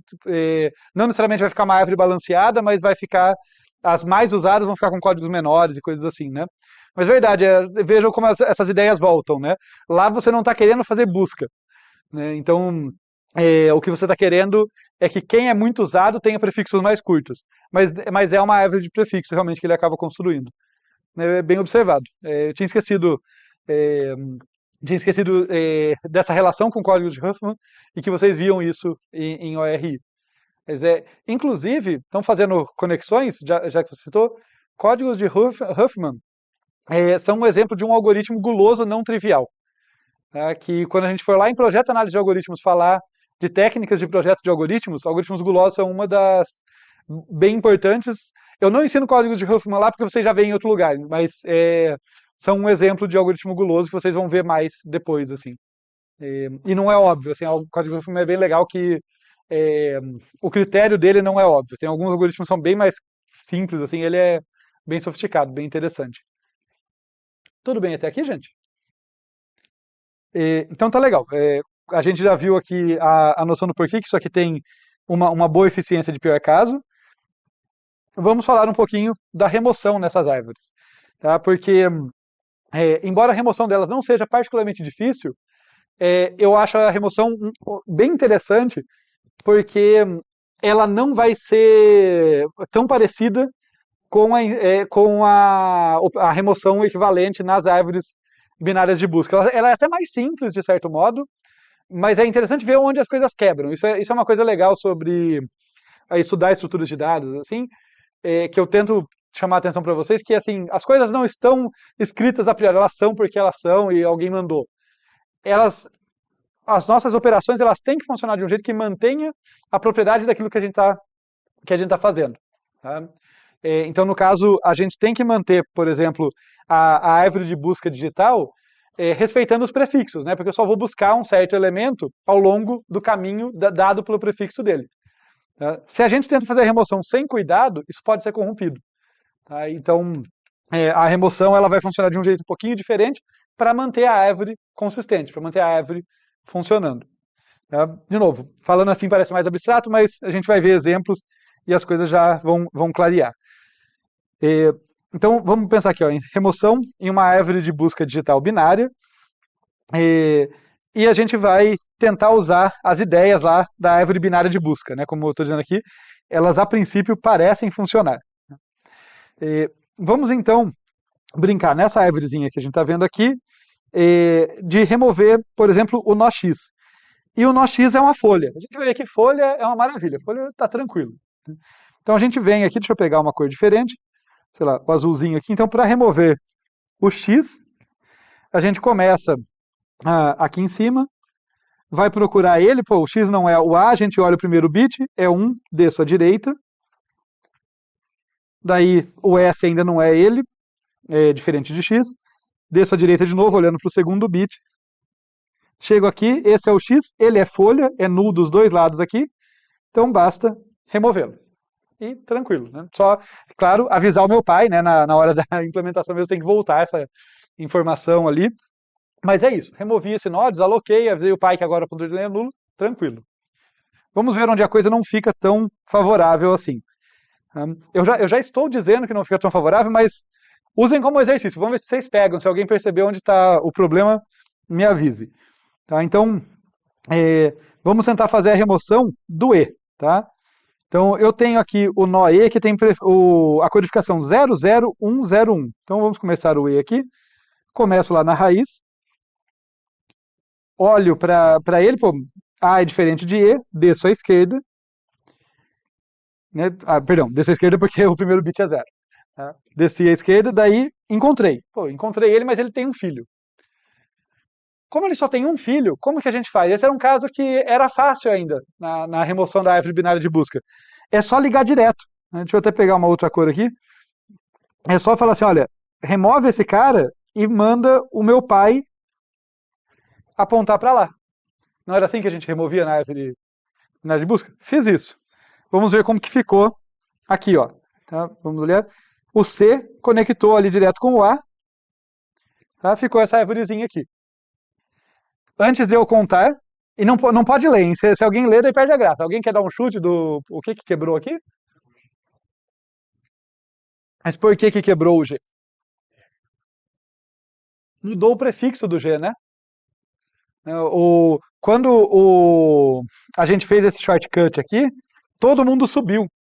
Mas quando todo mundo sobe, a gente está mudando o prefixo, né? Então, o que tinha feito o G estar à direita do C aqui era o 0, 1, 2, era o bit 2. Né? Vou fazer de outro jeito, assim, ó. Era o bit 0, bit 1, bit 2. Então, era o bit número 2 dele que mandou virar à direita. Quando eu venho para cá, fica parecendo que foi o bit 1. E daí o G não está mais no caminho característico dele. Né? Deu ruim. Tá bom? Então, isso aqui não funciona, porque quando a gente simplesmente puxa alguém para cima, a gente compromete todos os caminhos característicos de todo mundo que estava dali para baixo.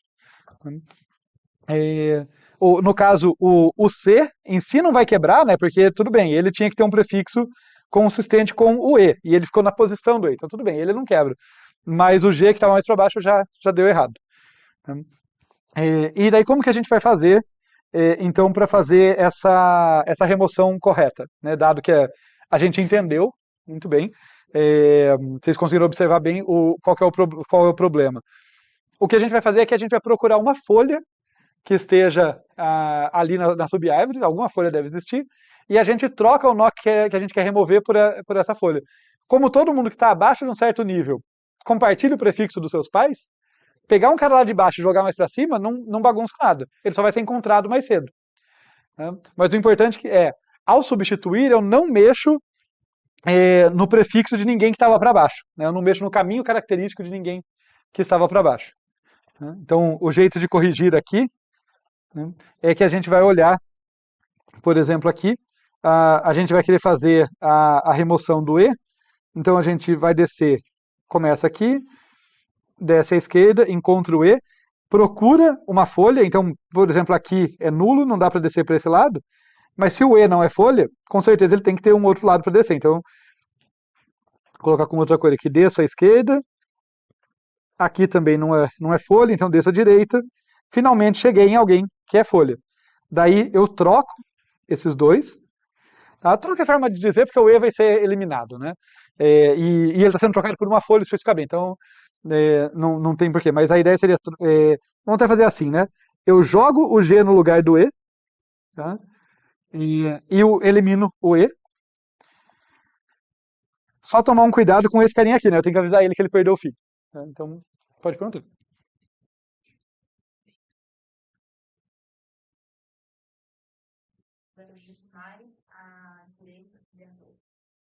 Então, na remoção da árvore binária tradicional, tem semelhanças, mas não é a mesma coisa, porque justamente eu não estou procurando exatamente uma folha, eu estou procurando alguém que tenha no máximo um filho, ou mais à direita ou mais à esquerda, para manter a propriedade de busca. Mas a principal diferença é que eu só faço isso na árvore tradicional quando o elemento que eu quero remover tem 2 filhos, né? Porque daí eu não sei o que fazer com ele e eu procuro isso. Mas quando eu tenho um filho só, o que eu faço é simplesmente fazer esse shortcut. É simplesmente fazer. Opa, aqui em cima. É fazer isso aqui. Falar, tira ele do caminho e conecta direto com o pai. E é essa parte que não funciona.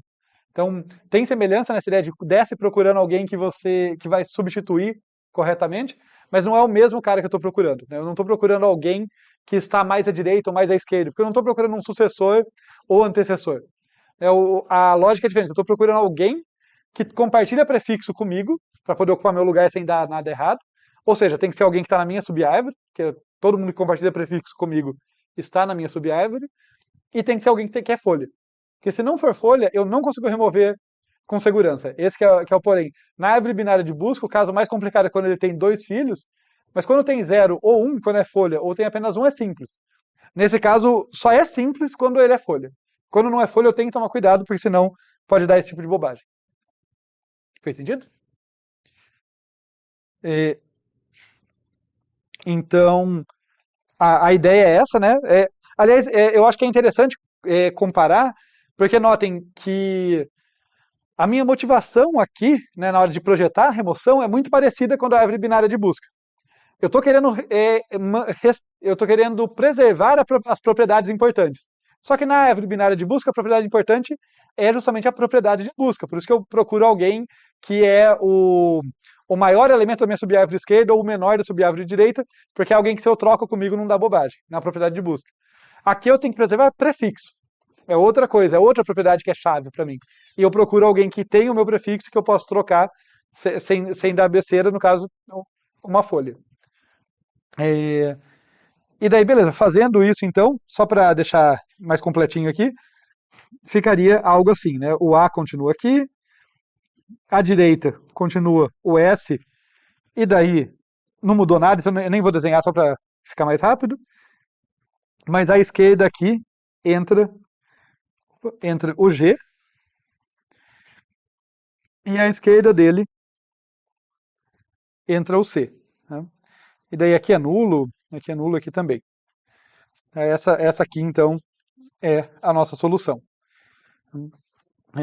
E para se convencer de que isso está correto, note que o único caminho alterado, né, porque eu só mexi com dois nós, eu mexi com o E que desapareceu, e se ele foi removido não tem como atrapalhar. O único outro caminho que foi alterado foi o do G. E tudo que aconteceu com ele é que ele encurtou de 001 para 0, mas ele ainda está no caminho certo. Ele ainda está dentro do caminho característico dele. Ele só está mais cedo nesse caminho. Tá? O caminho do C, por exemplo, não mudou. Ele continua estando com duas descidas à esquerda para chegar no C.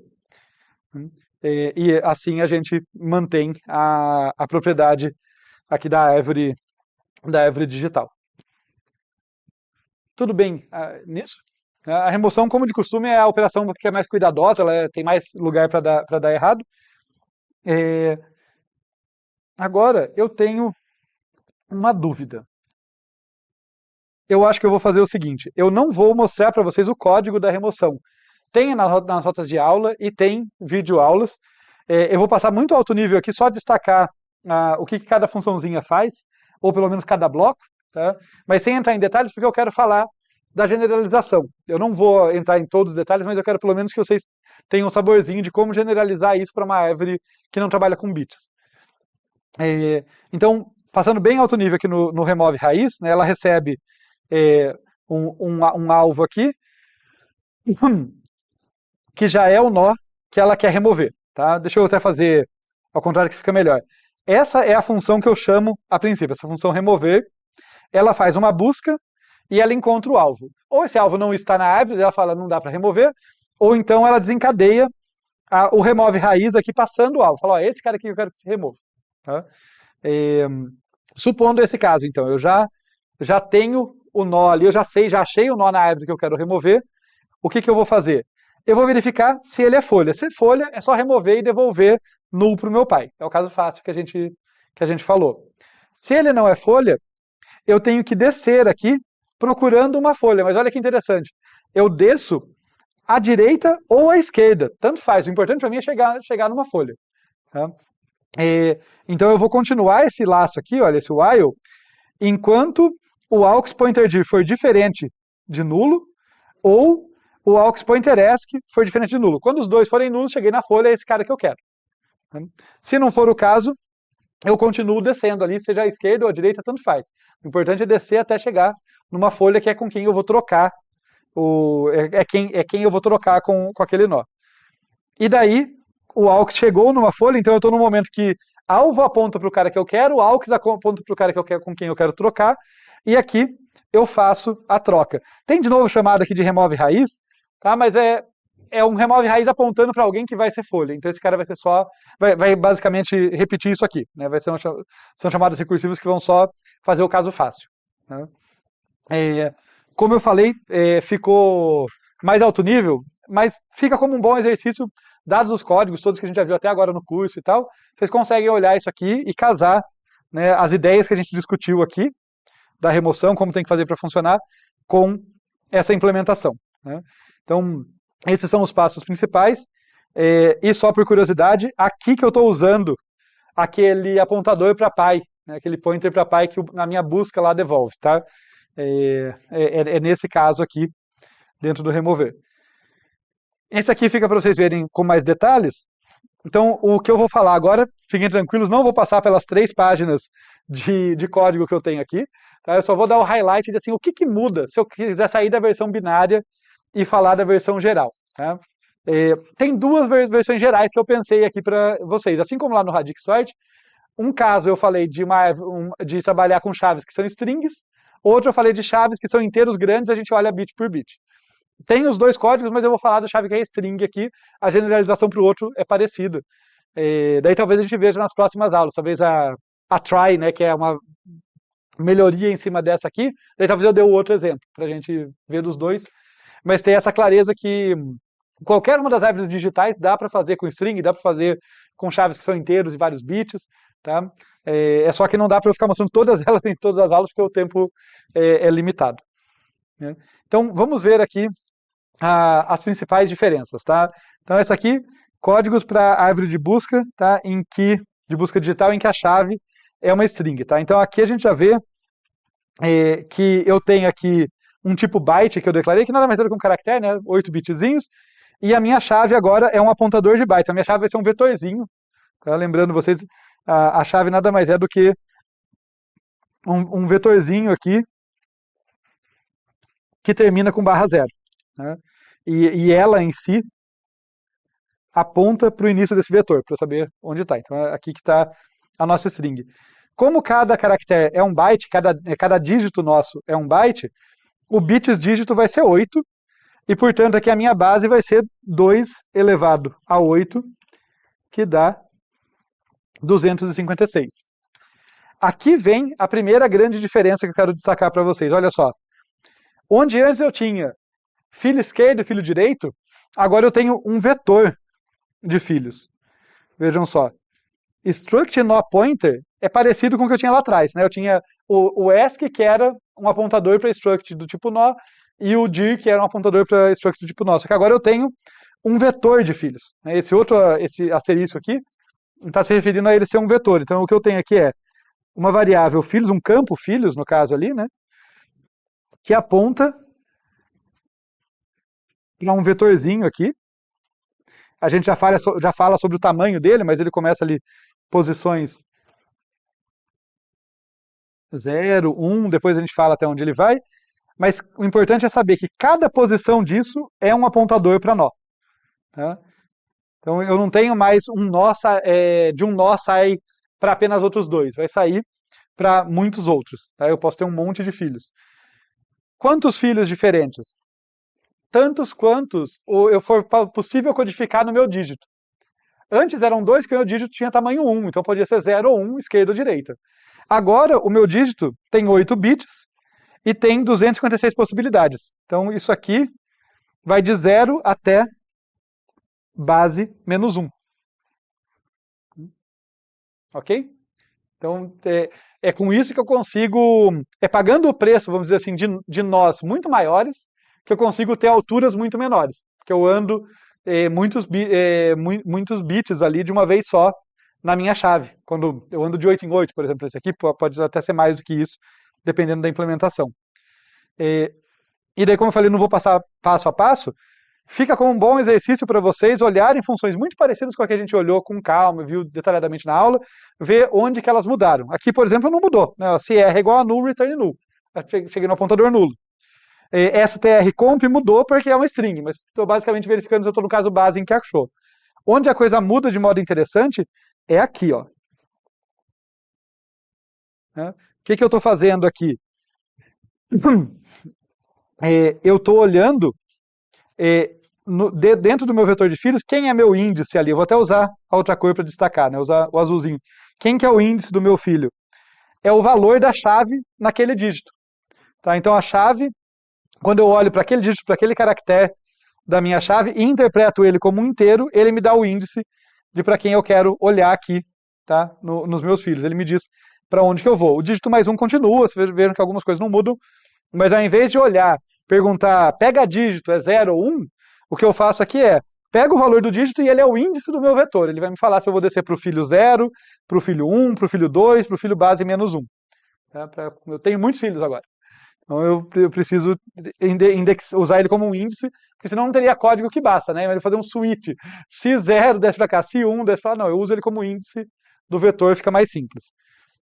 Tá? Então essa é uma das diferenças-chave. Deixa eu destacar outras duas aqui. Um detalhe importante aqui, ó. Quando eu venho fazer uma lock, coisas para evitar, chatices de ser, que eu tenho que chamar a atenção para vocês não sofrerem depois, embora já devem ter sofrido antes, muitas vezes. Quando eu tenho uma string, eu sempre tenho que deixar um byte a mais, um caractere a mais do que o tamanho máximo, porque tem que ter espaço para barra zero. Muito erro dá por causa disso, muito erro de laboratório, de trabalho prático dá por causa disso. É por isso que tem esse mais um aqui, tá? Mais um aqui é só para ter o barra zero da string, é o espaço para ele. E aqui, olha só, outro lugar que muda, né, do mesmo jeito que aqui mudou o jeito que eu acesso meu filho, quando eu vou criar um novo nó, eu tenho tudo isso aqui. Eu aloco esse novo nó aqui de tamanho base. Eu faço uma lock desse novo nó de tamanho base. Eu estou alocando, né, esse novo nó pointer filhos exatamente isso aqui que eu desenhei para vocês ali em cima. Estou alocando esse vetorzinho aqui. E eu tenho que inicializar ele todo com null. Tá? Então eu passo aqui de 0 a menor do que base, fazendo ele, o novo nó filhos i igual a null. Tá? Então tem que tomar cuidado com essas inicializações e tal. Quando ao invés de ter só campo esquerdo e direito, agora eu tenho um monte de filhos possíveis. As outras mudanças vão ser parecidas com essas, tá? Se vocês olharem aqui, é muito parecido com a busca. É só que o que lá na busca estava direto aqui dentro, né? Chave dígito estava ali dentro. Eu criei um índice para ficar mais elegante ali, porque eu vou usar o índice em 2 lugares, ia ficar muito poluído. Né? Mas vocês vão ver que as outras mudanças são parecidas. Vale olhar os dois códigos, ver o que muda, ajuda vocês a entenderem melhor a função de cada linha no código e tal.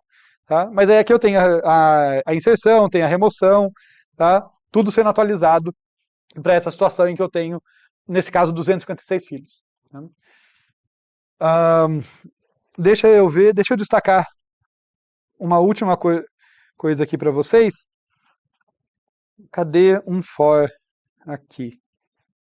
Aqui. Serve esse só para chamar a atenção de uma coisa que, corrigindo provas, a gente vai vendo algumas coisas que não estão muito claras, né, que a gente está ficando confuso. Aqui, gente, está usando i++. Eu poderia usar mais i e daria na mesma, não teria problema. Tá? Detalhe de C. Isso aqui dá problema quando eu estou, por exemplo, usando esse valor ou esse valor como índice de um vetor.